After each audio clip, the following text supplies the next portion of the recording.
இன்றே டவுன்லோட் செய்து உங்கள் ஃபேவரட் ஷோக்களை என்ஜாய் பண்ணுங்க.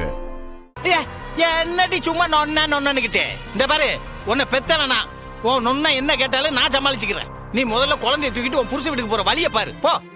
மாமா, சண்முகத்தை சமாளிக்கிறது அவ்வளவு சாதாரண விஷயம் இல்ல. அவன் கோவம் வந்தா என்ன பேசுவான்னு அவனுக்கே தெரியாது. இவள அழைக்க என் அண்ணன் வந்தா அவனையும் சேர்த்துதான் அசிங்கப்படுத்துவான். அண்ணன் பேச்ச மீறி கூப்பிட வந்தா அது அப்படிதான் பேசும். இந்த ஆறு பரணி, அப்பா பேச்சு கேட்டுக்கிட்டே நீ ஏதாவது இந்த மாதிரி ஏதாவது செஞ்சு வைக்காத. நான் அண்ணன் சொல்லாம இந்த வீட்ல இருந்து ஒரு அடி கூட வெளியே எடுத்து வைக்க மாட்டேன், பாத்துக்க. பைத்தியக்காரி உன் நொன்ன கௌரவத்துக்காக வாழ்க்கை பூரா வாழை வெட்டி அந்த வீட்டுல உட்கார்ந்துருக்க போறியா? உனக்கு புருஷன் வேண்டாமா? உன் பிள்ளைக்கு அப்பா வேண்டாமா? அப்பா அது ஏன் பாடுப்பா, உனக்கு என்ன வந்துச்சு? எனக்கும் மாமா சொல்றதுதான் கரெக்ட்னு படுது. நான் போய் பாண்டிய வர சொல்றேன். பேசாம அவன் வந்து கூப்பிட்டது நீ அவன் கூட போயிடு. அவன் உன் புருஷன்டி, உன் புருஷன் கூப்பிட்டு நீ போறதுல என்ன தப்பு? அதெல்லாம் முடியாது. அண்ணன் சொன்னா சொன்னதுதான். மாமா வந்து அழைக்காம நான் இந்த வீட்டை விட்டு போகவே மாட்டேன். இடியட் மாதிரி பேசாத. சண்முகத்துக்கு அப்பாவை பிடிக்காது, அப்பாவுக்கு அவனை விட ஈகோ அதிகம்.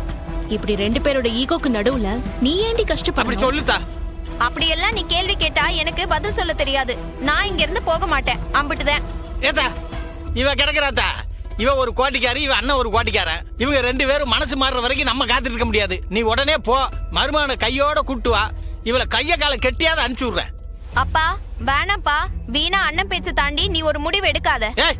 நீ வாய முறியா? அவன் அண்ணன்னா நான் ரோட்ல போறவனா? உன்னை பெத்த வேண்டினா என் பிள்ளைக்கு எப்படி நல்லது பண்ணணும்னு எனக்கு தெரியும். ஏத்தா மாமா, நீ போத்தா, போய் மருமனை சமாதானப்படுத்தி கூட்டு வந்து கையோட இவளை கூட்டு போய் சொல்லு. மத்ததை நான் பாத்துக்கிறேன்.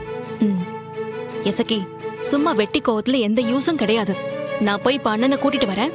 அவன் கூப்பிட்டா நீ மரியாதையா கிளம்பி போன்னு சொல்லிட்டேன். மாமா, நான் உடனே போய் பாண்டி கிட்ட பேசுறேன். நான் பாத்துக்கிறேன். அந்த நோட்டை கொண்டாங்க போ. என்னத்த செய்ய? சபா, 4 பொட்டு பிள்ளைகளை பத்துட்டு நான் படுற பாடு இருக்கேன். ஐயோ.